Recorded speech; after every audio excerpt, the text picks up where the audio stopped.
As I mentioned, we are Walks and Devour.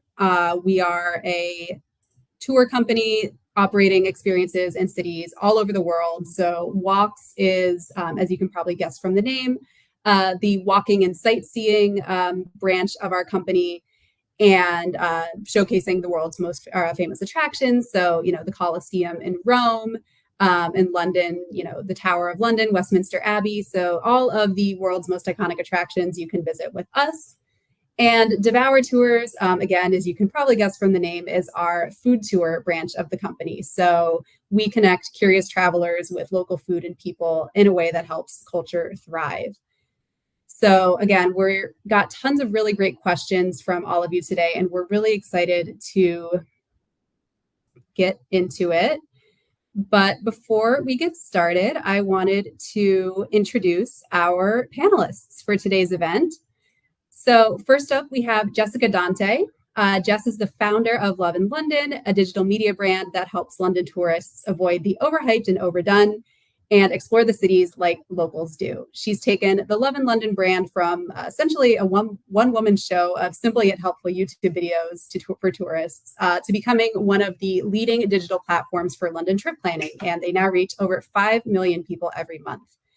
Jess and her team have since launched a sister brand called Love in Paris, and she's considered an expert in the travel sector and has been featured by publications like Newsweek, Sky News, Telegraph, and Business Insider.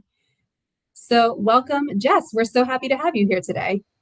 Hello, thanks for having me. So Jess, as an icebreaker question, just to kick things off, I wanted to ask, what is your absolute favorite activity to do in London on your own? I love going shopping on my own because I just want to be able to pop in and out of shops and take as long as I need without having to worry about anybody else. So, and I like to go to areas where there's a lot of small independent shops. So, for example, a couple of weeks ago, I went to Brixton Village, and they have so many great independent shops, also tiny restaurants and cafes. And I got some really nice stuff. So I love doing that.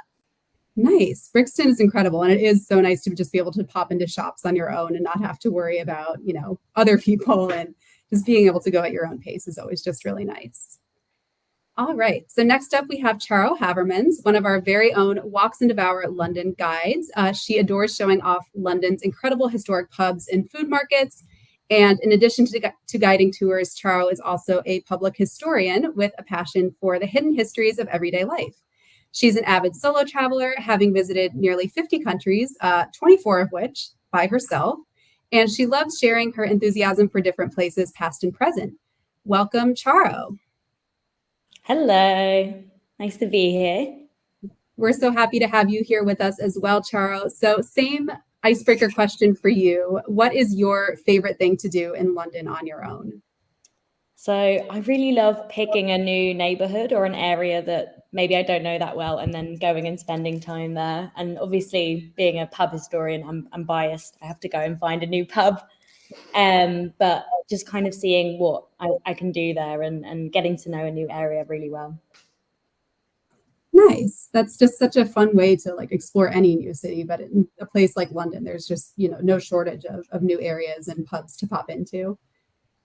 All right, so without further ado, I'm going to take away the presentation and kick off the Q&A. So our first question for folks that maybe don't have a trip planned just yet, and Jess, I'll start with you. What do you think is the best time of year to visit London? Okay, so the good thing is that any time of year is an okay time to visit London. There's no time that I'm like, you know what, you shouldn't go, because there's pros and cons to every time. So for example, January, of course, is the coldest and wettest time to come to the city. It's also when the days are going to be basically the shortest, but it also means that you're going to get the best deals on your accommodation by far, your flights as well. And you're going to be dealing with less crowds, which means you will have a much easier time getting into the big sites and also getting the restaurant reservations that are really popular in this city. So, but if I were to pick two times that I really like May and I like September because the weather can hopefully be mild. You never know. I mean, today it went from blue skies to hail to blue skies again. So you just don't know. But sometimes you can get really nice weather, and it's also not as busy as in the summer months when all the kids are out of school. Nice. I have to speak from personal experience. My first ever trip to London was in May, and it also went from like raining to not. And so like the entire day. So, but beautiful weather when it was not raining. So, and I do want to come back later to things to do in the winter. I did get a couple questions from folks about that. So Charo, what about you? What do you think is the best time to visit London for folks that maybe don't have a trip planned just yet? I'm actually going to go with winter, specifically December, November, the run up to Christmas. I think few places make you feel more Christmassy and put you in the spirit like London does. It's just such a good time to be here. It's when the pubs are at their coziest. It's when there's mulled wine, spice cider, the shopping is great. There's lights everywhere. And I think it works really well as well if you're solo, because there's so much to see and do. And it's just such a cozy vibe. So that's when I'm personally the most excited to go back to London if I've been away on a trip. Nice. Yeah, that cozy pub vibe is just such a mood, I think, for London. And just being able to pop into a really cozy pub, even when it's really chilly outside, is really special. So in terms of visiting London by yourself, we did get many questions about safety, and especially traveling solo as a woman. People asking if there are any areas to avoid at night, recommended areas to stay in that might be even, more safe. So I'd love to hear from you both. And Charo, I'll start with you this time about tips for staying safe in London, especially as a woman traveling solo. Where do you recommend folks stay? Any areas of the city that should be avoided? I'd love to hear your thoughts. Yeah, I think London is like most places where, as long as you keep your wits about you and you trust your gut instinct, there's no real increased danger anywhere. In my personal experience, I've never felt unsafe in London, including at night. I think the most important thing that you should be aware of is phone snatching has become quite common in central London. So that's honestly the biggest concern, I think, which is just very easily mitigated by making sure you're not, waving your phone around. At night, I think just go with how you feel comfortable. If at home you would take public transport, then you absolutely can in London. I do it. But if it makes you feel safer to take an Uber or a cab, go for it, right? You're solo, not to test your limits, but to have the best time that you can possibly have. And safety is such a personal thing, I think. If you're staying fairly centrally, I wouldn't worry about safer or unsafer areas. And so again, I would say just trust your gut feeling, think about how safe you tend to feel in other places, and that will likely be the same in London. Absolutely. I absolutely agree, just based on my own experiences. Jess, I'd love to hear what you think as well on this topic. I think it's so important to talk about. Yeah, I mean, I agree with everything that Charo said. I would just reiterate that the more central that you stay, the more lit everything is, the closer together everything is, you're completely fine. I walked around Soho at 2 a.m. It's a bit crazy, but it's safe. So as you do have to hang on to your phone and just be careful in that sense. But if you are really budget conscious and you can't stay in central London, that's still okay. If you can at nights, just make sure that try to book a hotel that is as close to a tube station as possible, not a bus station, because that's not usually helpful at night, but a tube station. So as soon as you get out of the tube, you don't have very far to go before you get to your hotel. Otherwise, I also just take taxis if it's past 12 o'clock, just to be safe. But it's also sometimes I just don't feel like walking. So it's not always even just about safety. So, but yeah, completely agree with everything. Yeah, you can absolutely do a lot of walking in London. It is huge for anyone who hasn't been. So speaking of public transport, is there any best way to navigate public transport when you have the tube, buses, taxis? There's, several different options. Is there any situation where one is better to take than the other, or how can folks really start to navigate the different options? Is it dependent on where you're going? Jess, we'll start with you for this one. Yeah, it kind of does depend. I think the transport system is really good here. So anytime that you can take it, then definitely do. I would say that I take public transport 95% of the time when I'm getting around. The only times I don't are, like I said, at night when I take a taxi, or if I'm walking, of course, too, or if I have a lot of stuff to carry. So one thing I think a lot of tourists don't know or don't anticipate is that if you are, let's say, coming from the airport and you get off at a tube station, you might not realize that actually there's a ton of steps to go up to get out of the tube station. And if you have a lot of bags with you and you're trying to wrangle the kids and everything, that might not be the best option. Or so you can either book a taxi if that's just going to maybe be more convenient, or if you still want to stay on a budget, you can use Google Maps or City Mapper apps and just have them give you step-free routes. And that will make sure it deviates you only to the stations that have lifts in them. So you don't have to lug your bag up or down any stairs. That's a great point about the step-free routes, because dragging luggage, or, if you have kids, a stroller up and down, tube station steps is just not an experience that I think anyone wants to be having. Charo, what do you think in terms of navigating public transportation in London? What would you add? Yeah, I definitely agree. I think a big thing that some people don't realize sometimes, for example, when we finish up a tour and they want to go back to their hotel, is that sometimes you might be closer to where you want to go than you think. Often it's very walkable. And another thing is that, especially during rush hour, a taxi or an Uber might take you longer than taking the tube or the underground would. And so it might not be worth it to take it in terms of money, but also in terms of how much time it will take. So worth, considering your options before you book an Uber, because it might actually not be the fastest option. That's good to know. Yeah. And I think I've definitely fallen into that trap for sure, of being like, oh, a car, or a taxi is going to be the fastest way to get there. And depending on traffic, sometimes that is not the case. So going to accommodation, Jess, you mentioned Central London, of course, being a great home base, but also acknowledge that, maybe some folks don't have, the budget to stay in Central London. So I wanted to ask, what are some good areas to stay in? This person said specifically for a long trip, but can be for a short stay as well, without breaking the bank. Yeah. So basically, if you just get out of the very center of London, so not looking at like Covent Garden, Soho, like around those areas, around the big tourist attractions, you will get a little bit more for your money in terms of hotels. Some areas that I like that are still really somewhat centrally located, but you can get a better deal. Notting Hill, there's not loads of options for hotels and like apart hotels, but there are some. Shoreditch has lots of hotels to choose from.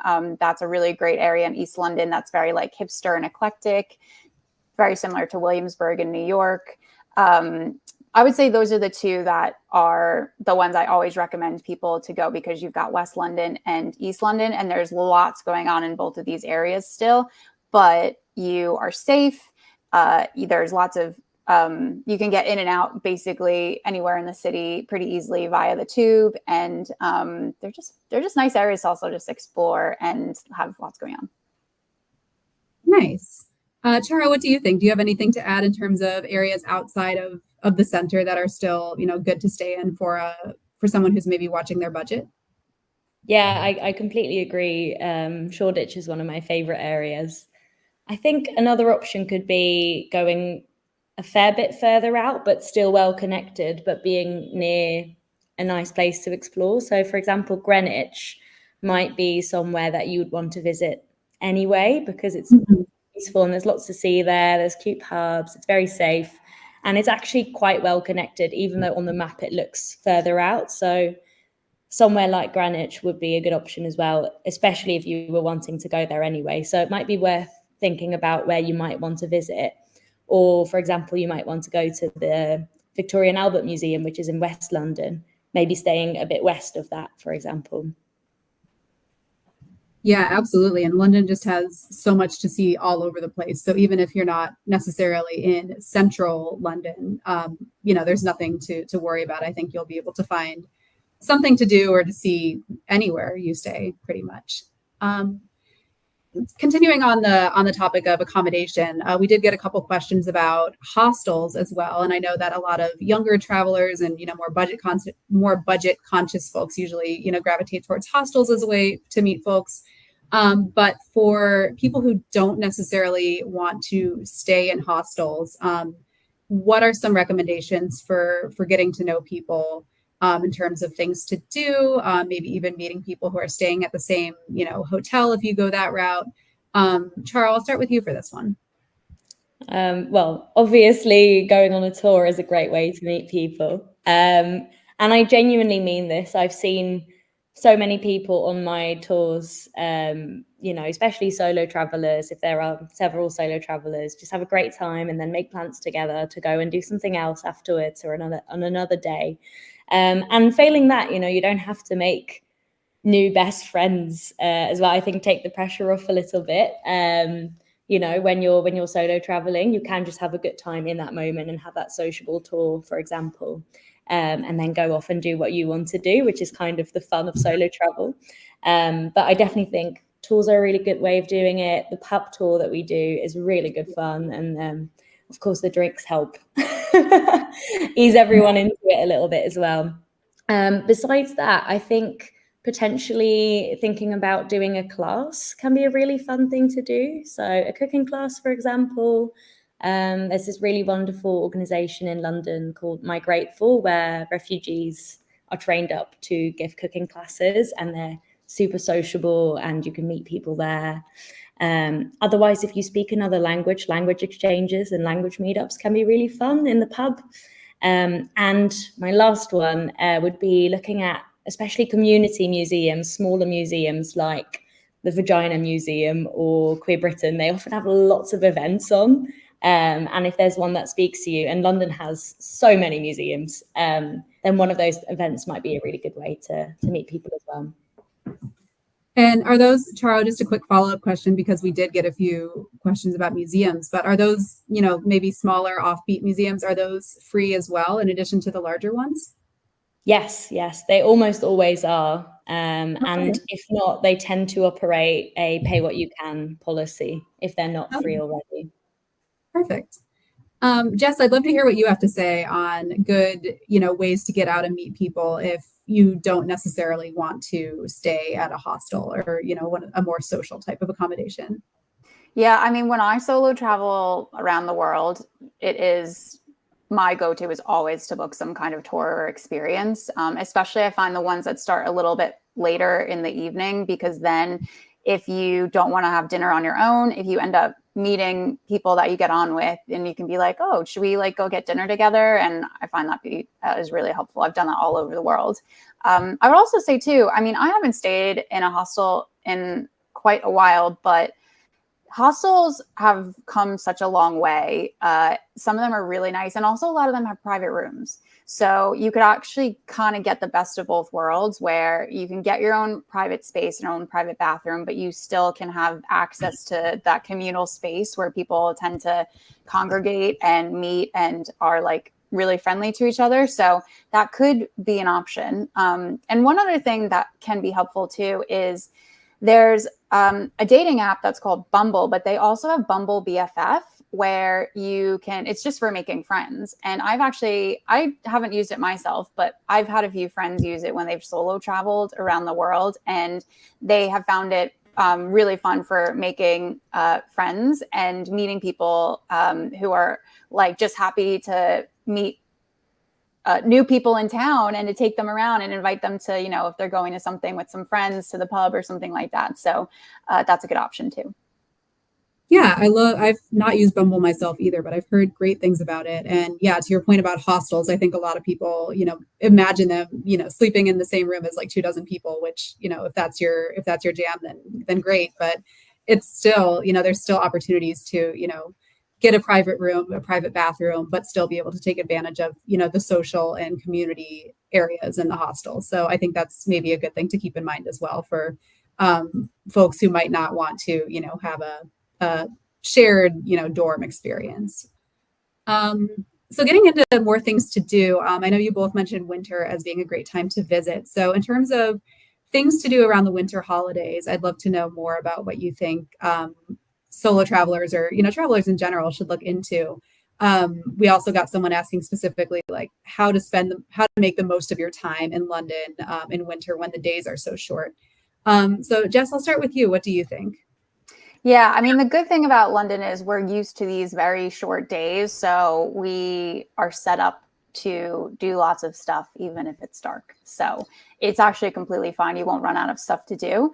But things that I love to do, I mean, tons of festive stuff if you're in town before mid-January, lots of lights to see. You can do festive afternoon tea. You could there's loads of stuff I'm trying to think what else, but even if you're coming, let's say in February, so there isn't any of the festive stuff, the theater scene here is incredible. So I would recommend trying to book a couple of different shows. You could do musicals, you could do theater. There's really big West End performances, and those are going to be the biggest and the most expensive. There's also lots of little local theaters. It's pretty easy to find all those tickets. And even if you don't want to book something in advance, you could go for day of tickets. There's a booth, a TKTS booth in Leicester Square that you can go up to at 10 a.m. when they open. You can also just look at what they have online the day of, and you can get really affordable tickets for shows all around the city, especially in February. They tend to have a lot of last minute tickets that you can get. So yeah, I think that's good. And I think the cooking classes actually that Charo said is also a great option. I've done my Grateful one and it is so fantastic. It is definitely very social. It's super affordable.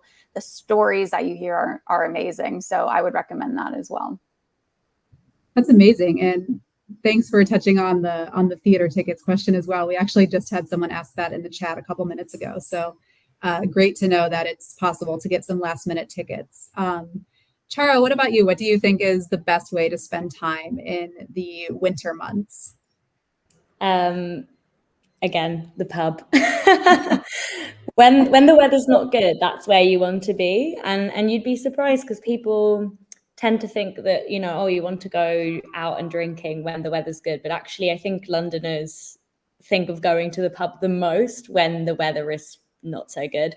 And lots of pubs have lots of great events on as well. So many pubs will have, pub quiz that you can easily join in on. And maybe you can find some people who want to come with you, or you can see if anyone else, would take someone else at their table.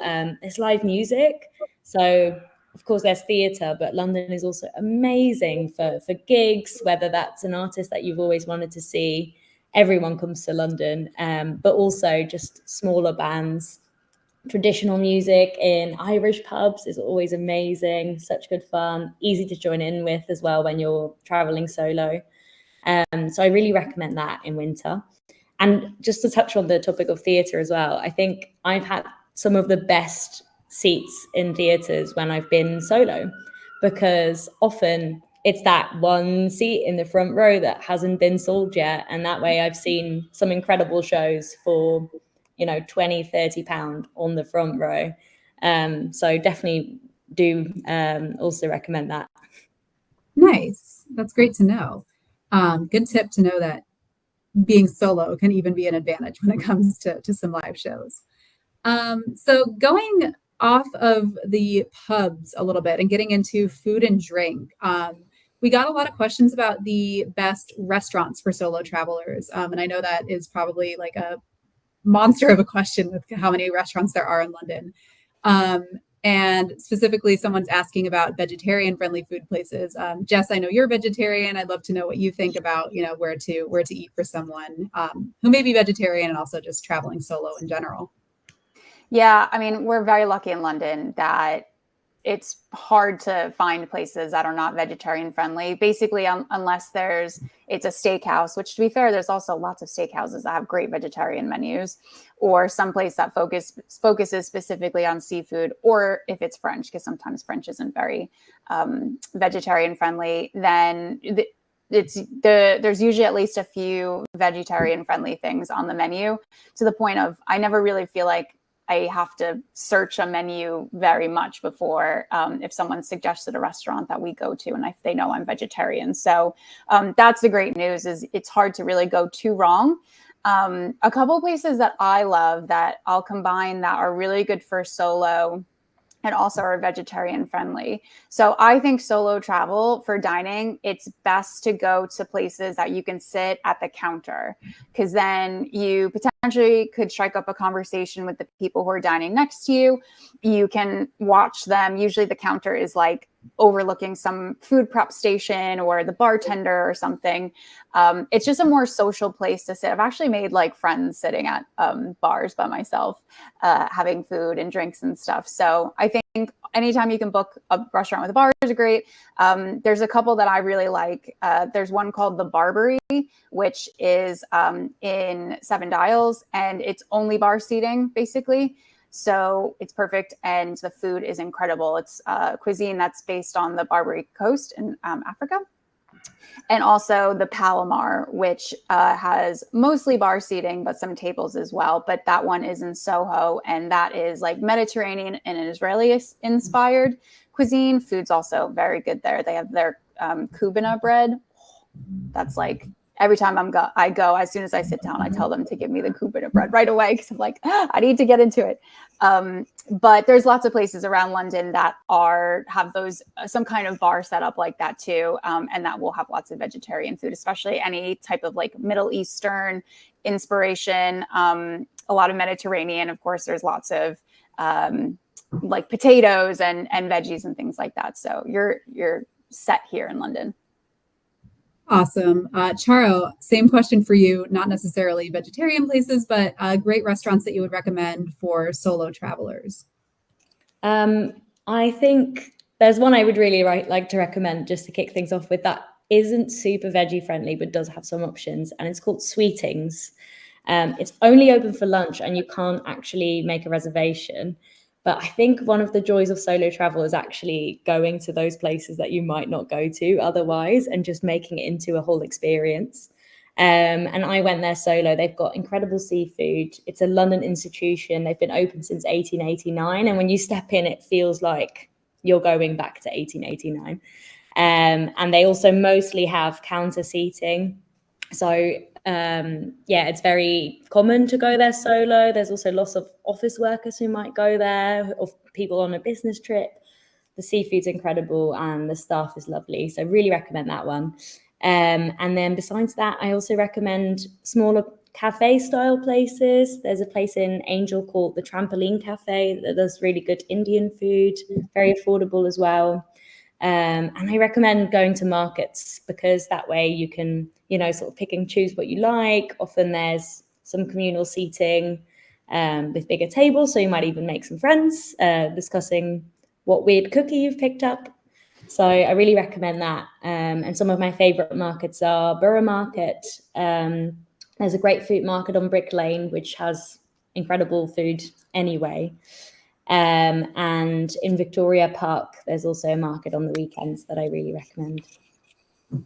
I love eating at markets anywhere in the world when I'm traveling solo. I feel like I love the variety, and it's also just like easy to kind of choose if you want to sit at one of those communal tables, or if you do want to, do your own thing, you also have that option. So can definitely vouch for markets as a great place for solo travelers. Going back to pubs, we did get a question in the chat about good pubs to visit for solo women, and if there's any that also offer really good food. Charo, I'll start with you. I think pubs that offer, again, bar stools can be very fun if you're solo. A great independent pub in central London is called the Cockpit. And the bartenders there are super lovely, so very easy to strike up a conversation with them. Almost always find other people sitting solo at the bar, happy to have a chat. I would also recommend going to the Seven Stars, which is it's run by a force of nature, and her name is Roxy Beaujolais, and she's fantastic. It's a really old pub, again in central London. The food there is really great as well, so I actually would recommend that. For the previous question, and again, lots to see in these pubs because they're so historic, so that really helps. And then finally, and this one is actually on the pub tour that we do, Yield Cheshire Cheese. It's got 4 bars inside. There's so much to see.